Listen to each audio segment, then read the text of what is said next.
Hello, my name is Paul Schofield, Mr. Paul. I'm the head of St Andrews International School. I want to welcome you to this first Parents Information meeting and hope you find it a really useful experience.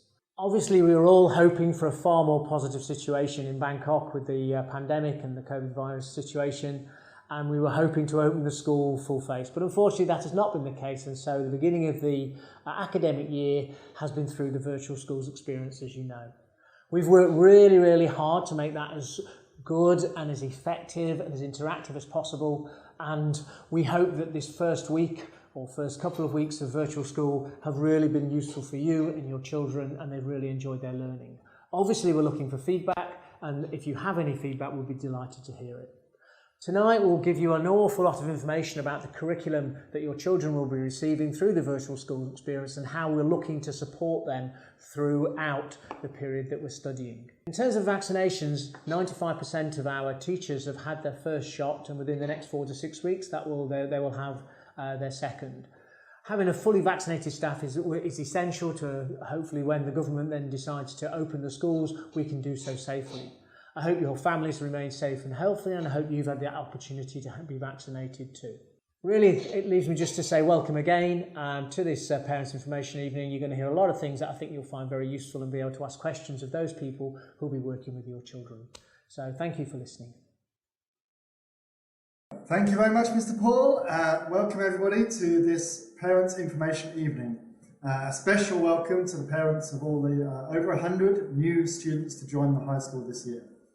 So in these Parents Information Evenings, you'll hear from myself, you'll hear from some other members of the senior leadership team, and then from your son or daughter's head of year, and then end the evening with some time with your son or daughter's tutor, where you can get to know the tutor and ask them any questions.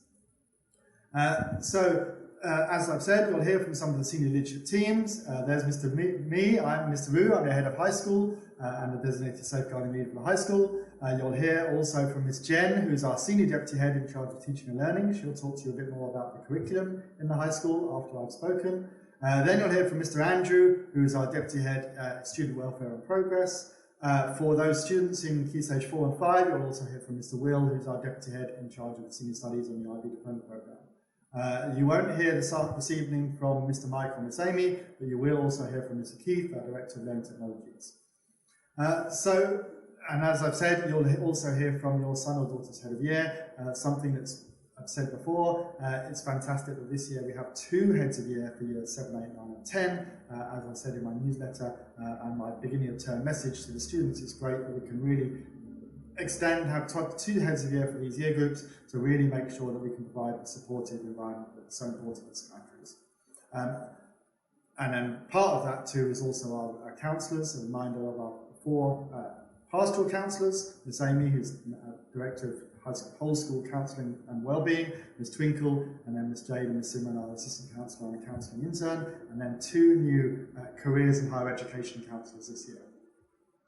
So I've already mentioned the support environment. I always like to talk about our mission statement. I think our mission statement is, first of all, very important, but I'm also very proud of how important it is to us as a school. I always like to talk about happy. It doesn't mean that everyone is happy all the time, but it means that if someone's not happy, whether it's a student or a teacher or a parent, then we take that seriously. And the way we have happy students, as I've already mentioned, is by having a safe, happy, supportive environment, having those 2 heads of years for years 7, 8, 9 and 10, having the fantastic relationships that students have with their tutors or with their classroom teachers is a really important part of that. The second strand of our mission statement is this inclusiveness, very important. Since before I came to St Andrews has always had a reputation as being a very inclusive school. As it says on our mission statement, we want to meet all the needs of the individual learner. Every year I've been at the school, we've extended that a little bit more, including recently the Embracing Differences programme for students who have not been accessing mainstream school at all up until now. And that's really important. And when we say inclusive and meeting all the needs of the individual learner, of course we are talking about students who have special learning needs, but we're also talking about every student. We want to treat every single student as an individual. Miss Jen will talk a little bit later about the way our options work in Key Stage 4. Again, we would see that as a way in which we meet all the needs of the individual learner. And hopefully also those options are stimulating. We want the students to be able to study the subjects that they want to study, so they can be inspired to be the best they can be.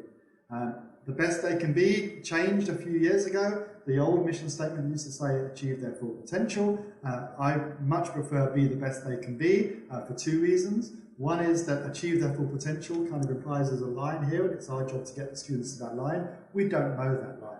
I'll talk a little bit later about the IB results, and Bjorn, our fantastic achievement from last year, who achieved a perfect IB score of 45 points. When he started in year 7 with dyslexia, with ADHD, no one was thinking about what score can he get to. He's obviously really working hard throughout his time at St Andrews to be the best he can be. And obviously it's very important that being the best they can be isn't just about exam results. I always like to say you can be the best trumpeter, you can be the best footballer, you can be the best friend, much more holistic than achieve your full potential. And then finally, an international education. In the high school, obviously, we do IGCSEs rather than GCSEs for many of our subjects. They're more specifically internationally focused. We do the International Baccalaureate, which is really very much about enabling students to become responsible global citizens, and that should be a part of all of our curriculums. In Key Stage 3, we don't necessarily teach the students what the British government thinks that students in Britain should be learning about, because we're not in Britain. Our students, some of them are British, but many, many aren't. We have more than 50 different nationalities. We're in Thailand, we're in Southeast Asia. Our curriculums are written to really, like I said earlier, be stimulating, to encourage the students to learn about and then grow up so they can, like I said, be responsible global citizens. So our mission statement has got all of these strands in it. Like I say, I'm very proud of how we think about this mission statement every day. Some schools have a mission statement on a brass plaque somewhere. For us, this is something we talk about every single day. So, as I mentioned exam results already briefly, but I'll talk a little bit more. So, we're very, very pleased that for last year's year 11 and last year's year 13, we achieved our best ever results. Obviously, exams process was a little bit different to previous years, even to the year before, when we also didn't actually have exams. But I'd like to thank all of our teachers who worked so hard all the way through term 3. The students were working very, very hard, not just in term 3 for their exams that didn't happen, but we told all of last year's year 11 and 13 students from the beginning of the year that they were working hard to prepare for exams and for not exams. And sometimes those two things go along with each other, and sometimes that was a real challenge. But the GCSE grades that the year 11 students achieved were fantastic. All of these grades were decided of a very, very kind of thorough process by the teachers, by each subject team, by working with myself and Ms. Jen and Mr. Pablo, our exams officer, really, really making sure that we got each student the right grade for them that was really reflected all their hard work in years 10 and 11. All of the different exam boards, Edexcel, Cambridge and AQA, sampled us for different subjects, for different students. We're all very, very happy with all our processes, and then we got these fantastic results. Over 90% of students in the year group getting 5 or more A to C grades, 48%, almost half of all the grades awarded being either an A or an A star or a 987 in the GCSEs that I numbered. Fantastic. And then for IB, definitely our best IB diploma results ever in terms of 4 different measures here. So as I mentioned, Bjorn, 45 points, our best ever IB score. 19 students, I'll show you in a minute, achieving 40 points or more. It's a fantastic achievement. And again, not just about the students, the highest attaining students. Our pass rate of 95% is fantastic for an inclusive diploma program in an inclusive school, well above the world average, and our average diploma point score of 35 points. That's a fantastic score, again, for an inclusive IB diploma program in an inclusive school, both of those well above world averages. And again, it's really, really important when we talk about these results, whether it's GCSEs or IB results, we're not just talking about the highest attaining students, so many success stories from students with all sorts of different prior attainments who are being the best they can be at St Andrews. So there's the 19 students. Bjorn first in alphabetical order. This isn't in points order, but 19 different students with 40 points or more. An amazing achievement by those students. And again, thank you to all their teachers who worked with them so hard. Some of these students were at St Andrews from foundation stage. It was lovely to see them all at graduations at the end of last year. Fantastic achievement by these students. And again, thank you to all of their teachers who worked with them all the way through their time at St Andrews and all the way through their time in the high school. I will now pass over to Ms. Jen, our Senior Deputy Head in charge of Teaching and Learning, and she'll focus more on the curriculum. Obviously myself and Ms. Jen are talking more holistically. Mr. Andrew will do more also holistically, but from a more pastoral focus, before your son or daughter's head of year talk more about how it works, the things that we're talking about work in your son or daughter's year group. Ms. Jen. Thank you, Mr. Rue. I'm now going to talk to you about our high school curriculum. Our high school curriculum has been designed so that there is a smooth transition from Year 6 all the way through to Year 13. In the high school, we start to move from literacy and numeracy and science and develop a deeper understanding of each of those subjects. As we move from your students being in Year 6 into Year 7, we've changed our focus in literacy from handwriting, spelling and reading into understanding the English language and studying English literature. This prepares our students ready for Year 12 and 13. We also think it's important that we continue to study the languages that the students have started to study in Year 6, and we will continue to study those throughout Year 7 and 9. As your child enters Year 10 and 11, they are then given the choice, the subjects that they wish to choose in high school. For languages, they can choose from a range of subjects, and as they prepare to study at Year 12 and 13, they're then able to either continue studying the same subject or choose to study an alternative. Study in Year 12 and 13 of languages is compulsory. For mathematics, we start to move away from the mastery of numeracy and mathematical mastery into understanding the separate disciplines of mathematics and progressing further into the analysis and application of mathematical studies. For science, in primary in Year 6, they learn science for 1 hour a week, and they're introduced to some of the basic concepts of scientific study. As we develop in Year 7 to 13, we start to focus on science in its individual disciplines. And as we progress to Year 10, we are then learning science in the disciplines of physics, chemistry and biology, preparing the students to make the right choices for them when they go into the IB programme at Year 12.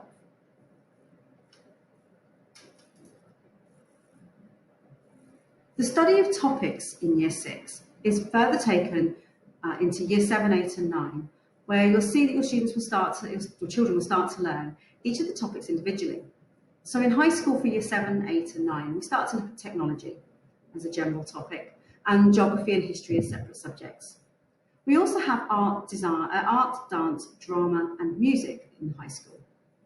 Having this broad range of curriculum and choice of different subjects allows the students to develop a greater understanding of each of these disciplines and to start to build a passion and a love of learning of those topics. As they move into Year 10, they're then able to diversify those topics further and choose those subjects that they really are inspired by, ready to make their choices for Year 12 and 13. It is important that we still focus on student wellbeing, health and physical fitness, and every student will continue to study swimming and PE throughout the high school. Students are able in Year 10 to start to focus on the IGCSE PE, where they will look at the physical development of the human body when physical exercise has taken place. And if they choose, they can continue to study that further in IB with sports, exercise and health science. It is important that we offer a broad curriculum in Year 7, 8 and 9, because this allows all of our students the opportunity to gain a greater understanding of those subjects, develop a passion and understand where their favourite subjects and their passion lies. As we move into Year 10, the students are given an option choice. This means that they start to narrow down their curriculum and choose the subjects that they want to study. Now, while we insist that they do study English language and English literature, along with mathematics and one science, the rest of their subject choices are open to them. They are allowed to choose any of those subjects. We build their curriculum around them. This is unique to St Andrews. So asking every student what their first choice subjects are we then design these option blocks to fit their first choices. And what is really important is that they do get their first choice subjects. This allows us to meet the needs of all of the individual students in the school and ensure that they are doing a curriculum that they are passionate about. This means that if a student chooses to, they can study art with drama and dance. Or if their passion lies with computer science and the sciences, they're able to study the computer science alongside all three of the science subjects. The choices are unlimited for the students, and they can choose any combination that they like. As well as the taught curriculum, it's also important that we help our students develop their international mindedness and prepare them for the IB programme, where they are expected to become IB learners and understand the profile and the attributes for attitudes towards learning. So in order to do that, we start to develop our opportunities for students from year 7. We make sure that we are building opportunities for inquiry and risk-taking, that we're helping our students become independent learners and they can think critically and reflectively for themselves. Because we think these are so important, we include them in the school report. Their effort grading criteria is based on 4 different elements. First one is independent learning. This means that a student is able to manage their own time and they're able to work efficiently and very highly disciplined. They regularly use their own initiative and they go beyond our expectations. We also provide opportunities for students to develop their growth mindset. This is when students are able to persist in the face of setbacks, and they see effort as the pathway to mastery. So this is the second criteria in our effort criteria for our academic year. So we're looking for students who can actively feedback on how to improve the quality of their work, that they show resilience and perseverance with all challenges, even when the situation is very difficult. It is also important, as our students develop to becoming IB learners, that they're able to collaborate and communicate effectively. This is both written communication and oral communication. And as part of that oral communication, we also look at their physical, linguistic, and cognitive development. So that means that we're looking for students to be able to frequently make valuable contributions to both class discussions and group discussions. But they're also able to listen to what is being discussed around them and respond constructively to other people. For good collaboration, we're looking for students who are always able to make valuable contributions to a group activity, that they're able to work constructively with other students, and that they ensure the whole group is benefiting from any of the activities that they are involved in. So independent learning, collaboration, growth mindset, and oracy make up our effort criteria framework. Students are graded on a scale of 1 to 4. 4 being the highest, and that reflects students that are always demonstrating these effort criteria in their lessons.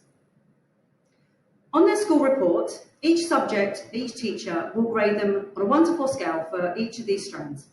And then an average is taken for each and demonstrated at the top of the report to show you and us the progress that they're making. And it's really important that students are able to reflect on this. So even if they're not yet able to make collaborate or work independently, as we would hope they would be able to, then they can see what they need to do to progress from where they are now to where they would like to be.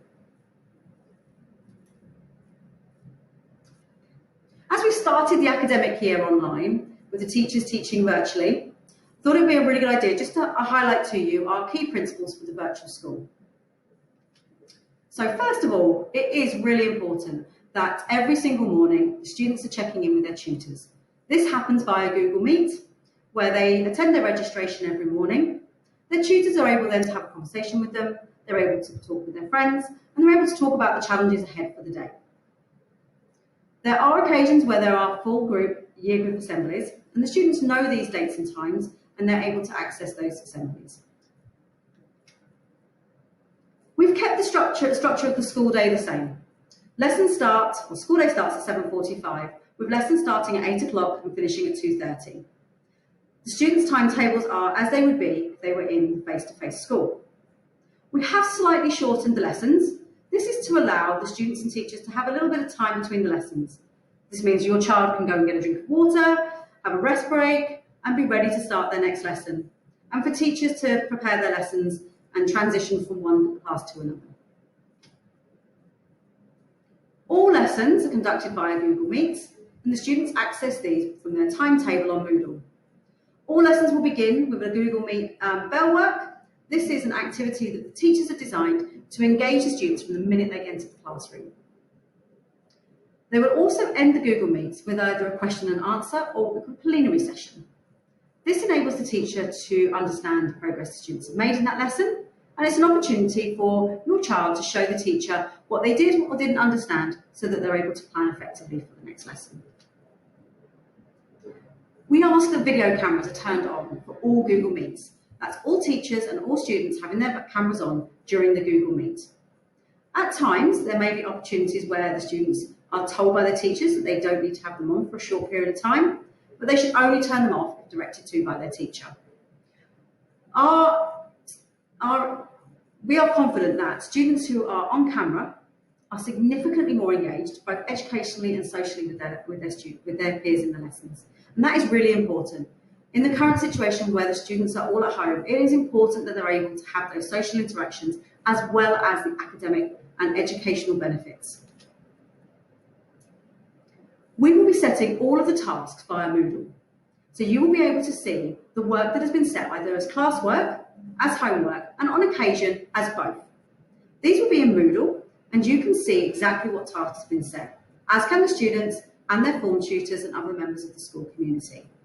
We think it's very important that everybody is involved and understands what the students are doing each day. Now I'm going to hand you back to Mr. Andrew. Thank you very much.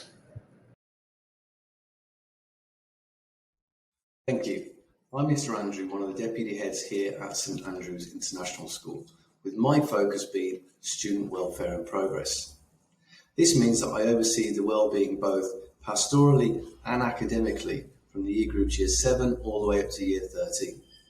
It means that I support all of the heads of year and the form tutors to make sure they can deliver the student well-being to the best of their potential. This year we're doing things slightly different. In the past, we've had one head of year overseeing the students. But as the numbers got towards 200 in some year groups, we realised that that's quite a lot of people for one person to focus on and support.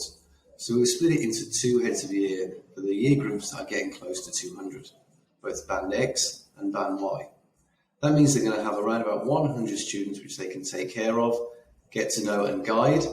They will also be able to support their parents and communicate with them, and also only have 5 form tutors rather than 10, which they can also support to make sure that this well-being is delivered at the best and the expected level for these students and for your children. Well-being is something which we pride ourselves on here at St Andrews, both in school and also globally within our communities. And it's something we're going to continue to do.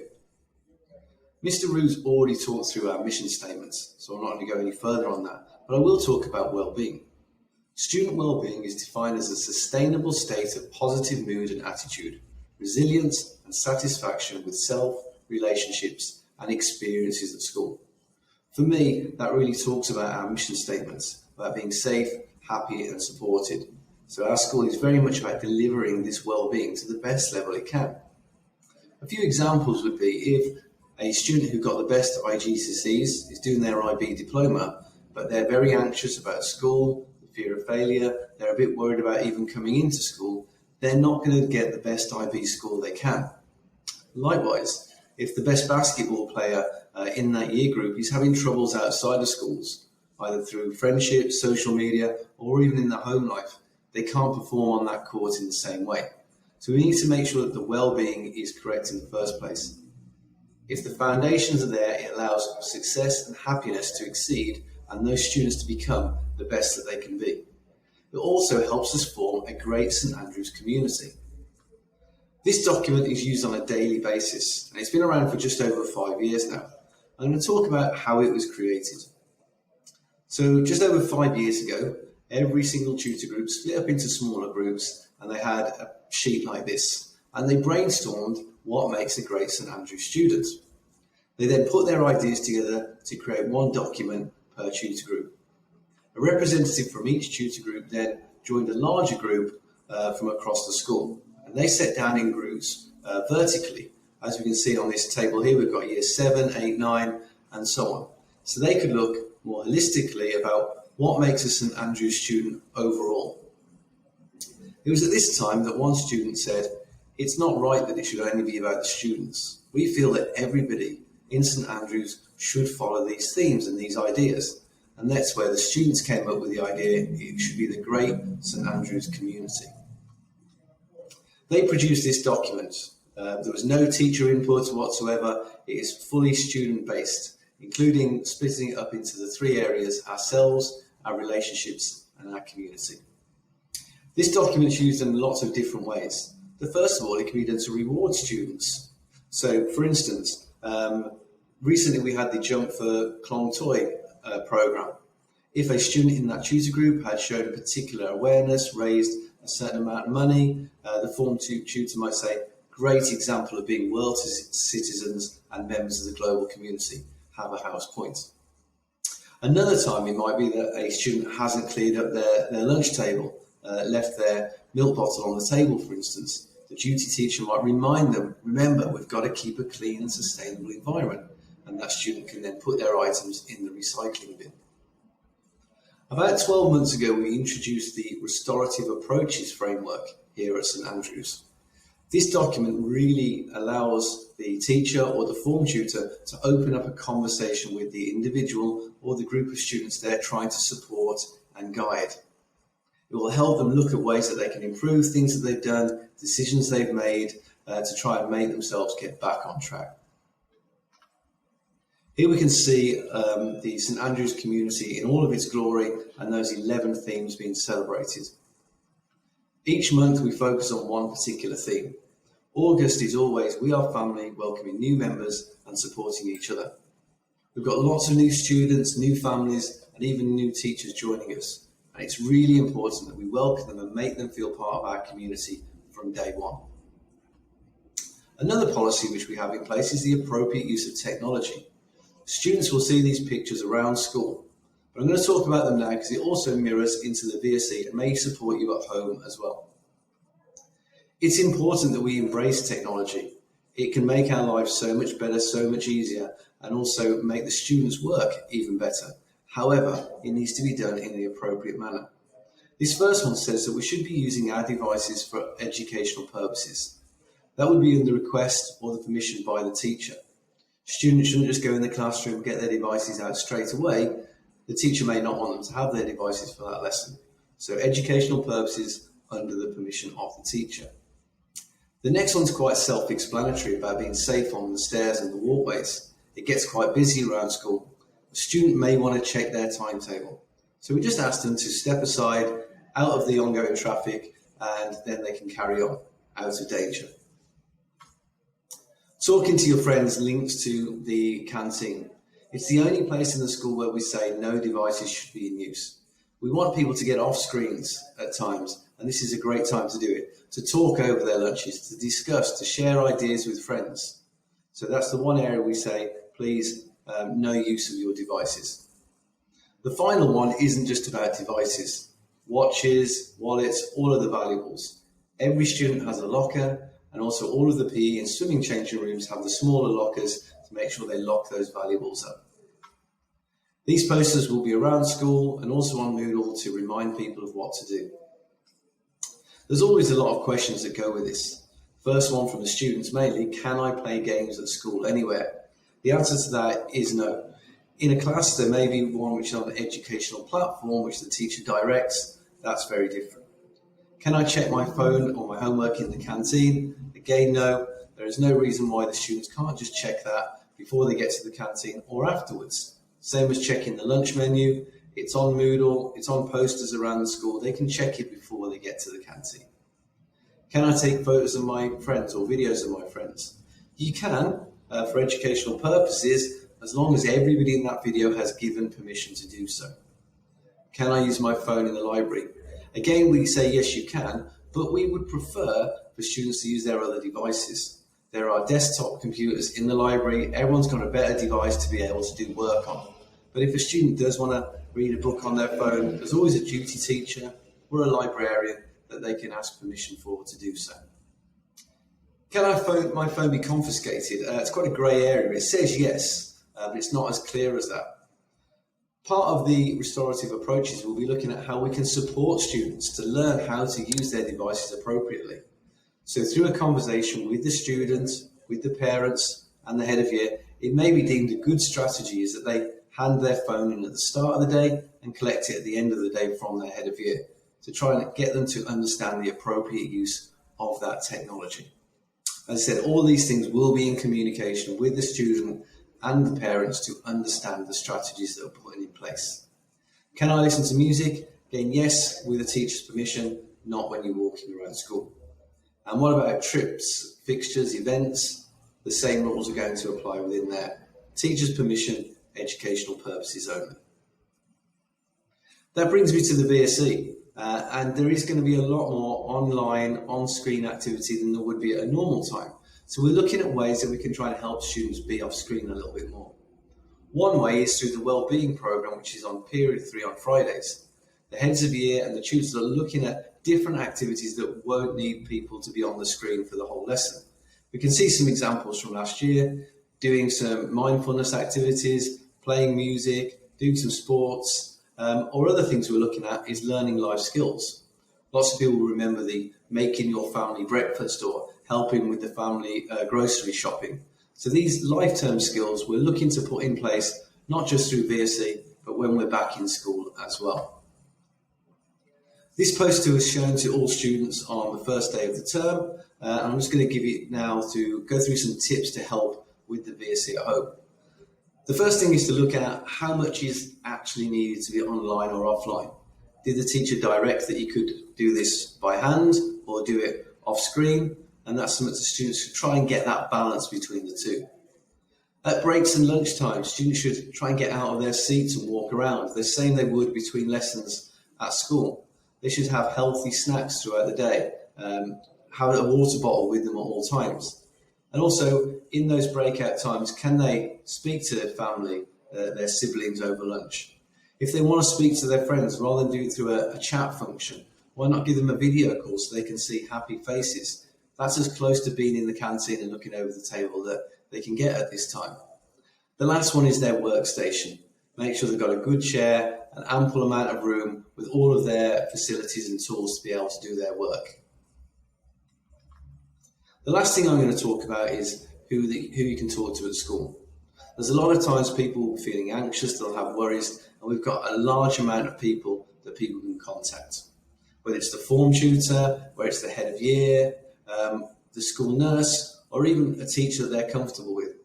We also have the safeguarding team, and we have our head counsellor, Miss Amy, who is pictured on the screen there. She works across both primary and high school. They've also got their friends and parents, which I hope they can feel to touch with and have a chat to. Here are our school counsellors. So permanently on high school, we have Miss Twinkle, Miss Jade, and Miss Simran for the pastoral counselling. We also have our higher education and careers counsellors in Miss Alyssa and Mr. Roberts. They'll be predominantly working with the 12s and 13s, but also sometimes with the 10s and 11s as well. On Moodle, the students will see this little link saying, "How are you?" If they want to get in contact with one of these counsellors, they can click on and they can get in touch with the hashtag STA Time to Talk at a time that's convenient for them. Thank you very much for listening to my presentation. I look forward to seeing you all in purpose when we possibly can. I'm now going to hand over to Mr. Keith, who's going to talk about our learning technologies here. So to find Moodle, you just can use any device, open a browser and go to moodle.standrews.ac.th. And the easiest way to log in is to use either a Google or Facebook or Microsoft account that's linked to the email address that we hold. I can assure you we have no access to your account. It just gives us a way of authenticating who you are. Alternatively, you should have received an email with a username and password. And failing that, just click the Forgot Password link and if you enter the email address that you registered with the school, you'll get an email to get you logged in there. So once you're logged into Moodle, you'll see a page something like this. So if you have more than one child at school, you'll see them listed there. And as you can see, there's some different icons that allow us different access to areas of the school. So first up, attendance. So of course, at the moment, because we're running online, we're not taking attendance in the same way. But once we're back to face-to-face school, you'll see an overview of your son or daughter's attendance. And more importantly, you can authorize absences. Okay, so if your child is absent and we don't know why, we call that an unauthorized absence. And we ask you as parents to authorize it every time your child is not present at school. And so one easy way to do that is just to go in here to Moodle and just give us a very brief reason why your son or daughter was absent and authorize it that way. Equally, if your child is going to be absent in the future, for example, an appointment or an event, then you can let us know here just the start and end time of the absence and a brief reason. Homework is always an important one. So, and of course, because we're currently running our virtual school experience, all of the classwork tasks are being set through Moodle as well. So there'll probably be a lot more tasks here than would be normal. And just to help you identify what's what, CW means classwork. So that's tasks that your son or daughter will be doing during the lesson time. And then HW is homework, and C and H is like classwork and homework, so that the teacher's indicating it's going to cover both. And just clicking through that, you can see details of the different tasks. There'll often be links and other resources there, and different ways that your son or daughter can upload their work to be assessed by the teacher. Do note that each task has a number beside it, which is the expected duration. Okay, so this is an important way that we help the students manage their tasks. So it's worth you knowing about that as well. So if your child does come down and say, "Oh yeah, I finished all my homework after 3 minutes," you can maybe just check that what the teacher's expectation was. Because equally, if they've spent hours and hours on something, whereas the teacher was suggesting it was a 30-minute task, you can have that conversation with your child to help them manage their work there. So it's very much the expectation that the students will be managing this list themselves. So as they complete tasks, they tick them off and they disappear from the inbox. Okay, so everything that is homework is set through Moodle. Okay, it might link to other systems and to other platforms, but everything that needs to be done is in this one task list, so it's very easy for students to manage. Okay, just go back to the home page. So house points, they're a great way of celebrating academic achievement and community spirit, and so do keep an eye on those. So during the year, you will see, who, why, when, and where house points have been awarded to your son or daughter. So it's a great way of celebrating with them their successes. Activities, that's the extracurricular activities that happen outside of lessons. They are signed up through Moodle. So shortly we'll be launching our virtual activities, and your son or daughter will be able to sign up through this link. Once we're back to face-to-face school, the RFID icon will let you see the tap in and tap out times of your child. Okay, so that's particularly reassuring if they're traveling independently. You can just check, when they got to school and so on. The canteen icon, again, once we're back face-to-face, you can top up your child's card if they're running short of money, and you can also see what they've been eating should you wish to keep tabs on their diet. This is a key icon here, teachers. So that will be a list of all the subject teachers involved in your child's education. So their photo, their name, and their email address. Okay, so do feel free to make contact if you've got any questions about a particular subject. If you're not sure, the first person to contact will be your child's tutor, who's also the wellbeing teacher. Okay, I'm sure they've already introduced themselves via email. Your child's timetable is there, it's self-explanatory, and then reports. So at the end of each term, there will be a full report on your child, and those then are kept on Moodle. So if you're here for a number of years, you've always got those to reference. They don't get lost down the back of the fridge or anything. We keep them online for you to be able to access. Okay, so that's the basic features here. I just want to draw attention to a few other links. The parent handbook on the right-hand side here, or if you're using a phone, you'll scroll up a bit. So that's all of our policies and procedures. It's searchable, the site is searchable, so do just put in a search term here if you can't find what you're looking for. The PTG is a parent-teacher group, so they're always keen for new members to get involved. So do have a look there. We've got a link to the library, so that allows you to look through our catalogue and also reserve books. We've got links to the menu once we're open face-to-face. There's also a counselling site, so this is particularly a useful set of resources that our counselling team have curated.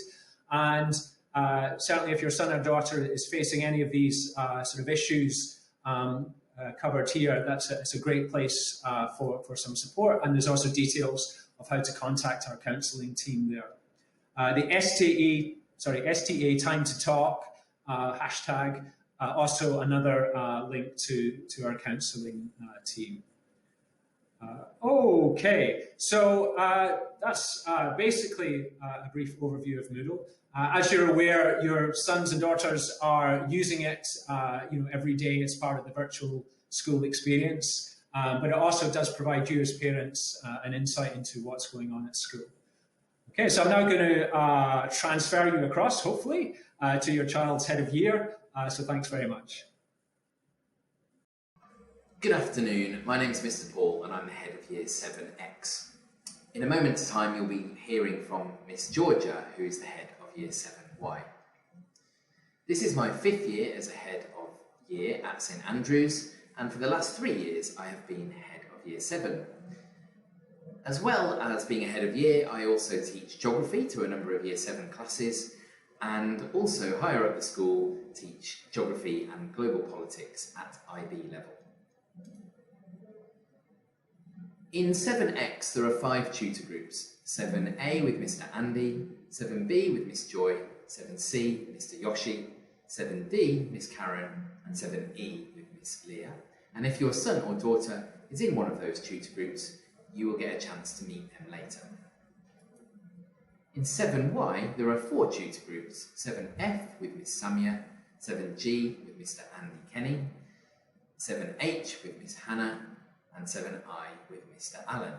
And likewise, you'll get a chance to meet those tutors a little later if your son or daughter is in 7Y. As heads of year, Miss Georgia and I oversee students' wellbeing and progress in Year 7 by working together with the tutors who see your son or daughter each morning. That's why we suggest that the tutor of your son or daughter is the first point of contact if you have any questions about life in Year 7, and then they will pass things on to us if there's anything else that we can help with or advise them on. As well as looking after the tutors, we plan the Year 7 Wellbeing Programme. The Year 7 Wellbeing Programme includes the weekly assembly, which takes place on Wednesday mornings, and you are very welcome to tune in and watch via STA Live, as you have done today. We also plan the wellbeing lessons, which take place each week on a Friday, period 3, and work with the counselling and curriculum teams where extra support is needed for your son or daughter.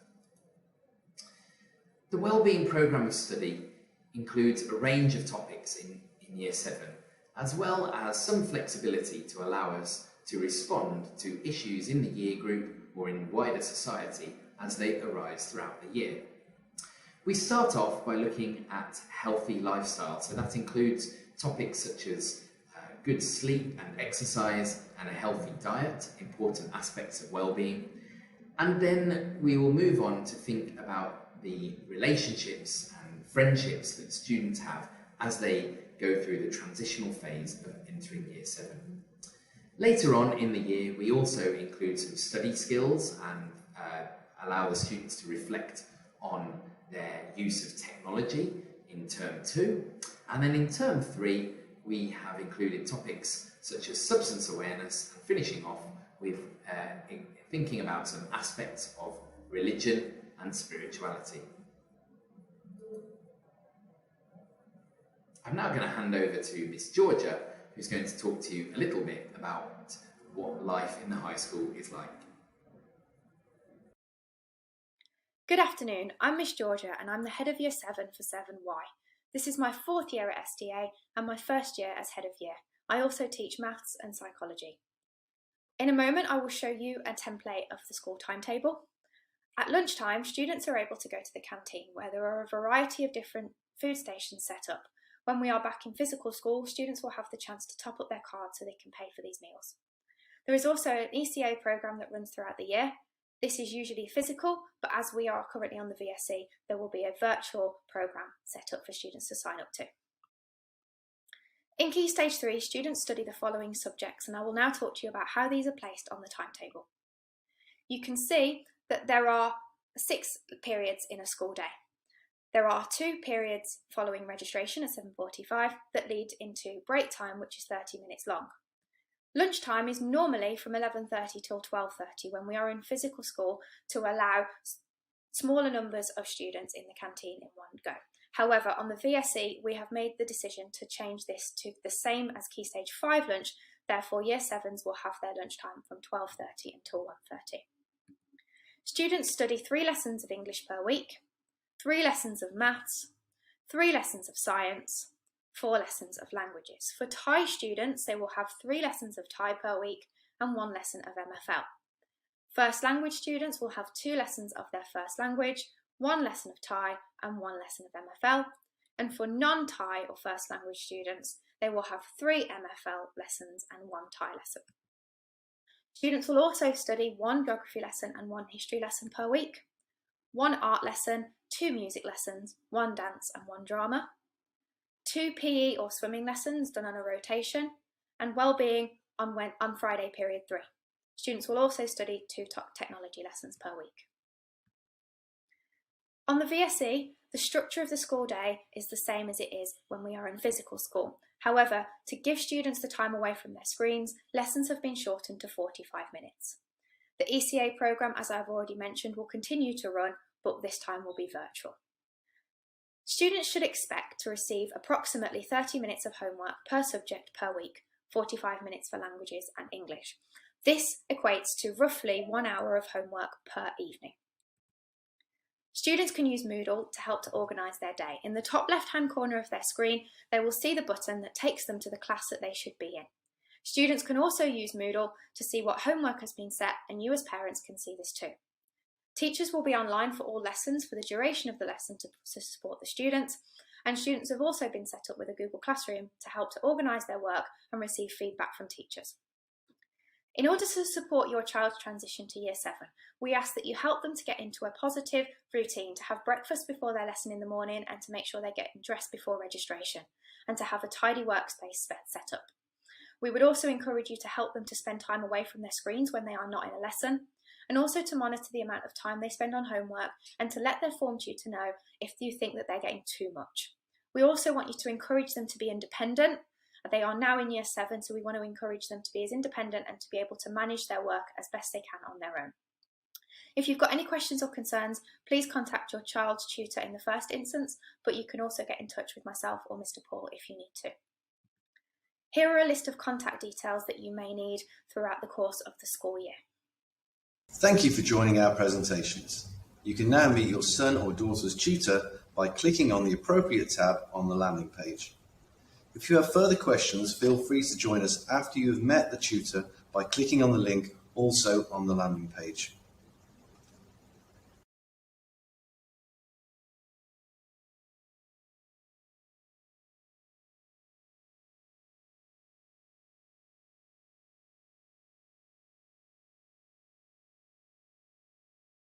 Hello, my name is Paul Schofield, Mr. Paul. I'm the head of St Andrews International School. I want to welcome you to this first Parents Information meeting and hope you find it a really, really useful experience. Obviously, we were all hoping for a far more positive situation in Bangkok with the pandemic and the COVID virus situation, and we were hoping to open the school full face. But unfortunately, that has not been the case, and so the beginning of the academic